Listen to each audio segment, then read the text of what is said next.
And welcome back. I'm here with Craig West with the Monroe Symphony Orchestra, here to tell us about the season finale concert and a fundraiser coming up next month. Craig, thank you so much for joining us on this beautiful day. Thank you so much for having me. The MSO is ending the season with a great bang. Tell us what the features are for this concert. All right, our finale, our season finale concert is this Saturday night at 7 p.m. at the Jack Howard Theater at the Monroe Civic Center.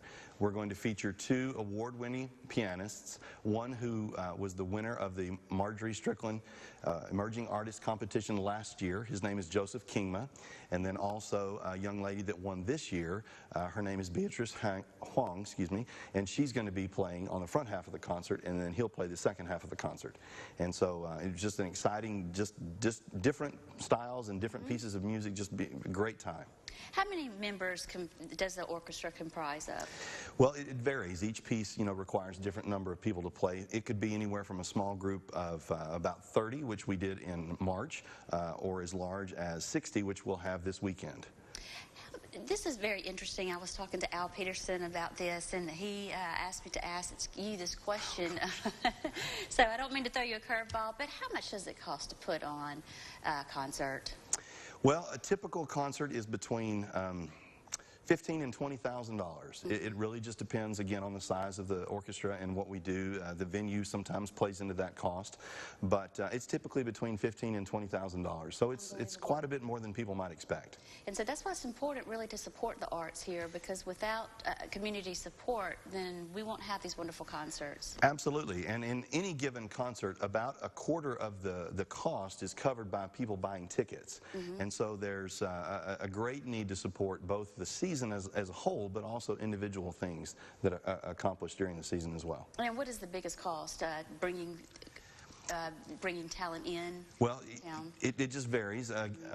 Probably the biggest cost is going to be the people on the stage, but also the venue sometimes can be a little bit larger depending on what we need for size or particular instruments or things like that. So I did not know that. Learn something new every day. How can someone get tickets to the finale this weekend? They can get tickets to the finale by going to our website, which is mymso.org. They can buy tickets at our Facebook page, or they can buy tickets at the door Saturday night. And tell us one more time where it will be held. It's going to be at the Jack Howard Theater here, or in the Monroe Civic Center in downtown Monroe. Okay, so switching gears, let's talk about the fundraiser that I'm super excited about. I love the Kentucky Derby, and so this is a great chance to celebrate it here in Monroe. It is. This is the first time that we're able to do this event. It's called Juleps and Jazz, and it is a Kentucky Derby themed party.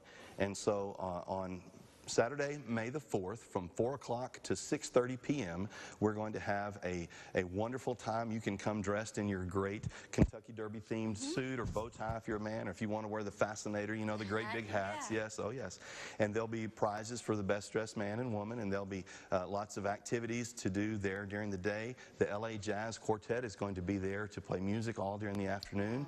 We're going to have Kentucky Derby themed food and drinks. Just a wonderful time for people to come, and hopefully the weather will cooperate with us, and it'll be a good time outdoors. And it'll culminate with a live viewing of the 145th Kentucky Derby running. I am so excited. This is going to be happening in Monroe.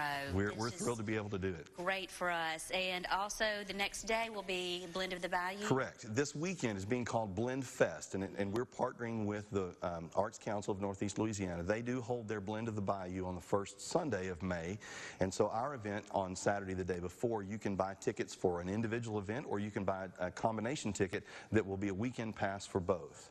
It's going to be a wonderful weekend. I'm going to have to get my hat. Oh, yeah. Craig, thank you so much for coming on the show. It was Absolutely. great to have you. Good luck this weekend. I know it's going to be phenomenal. Thank you very much. Thank you.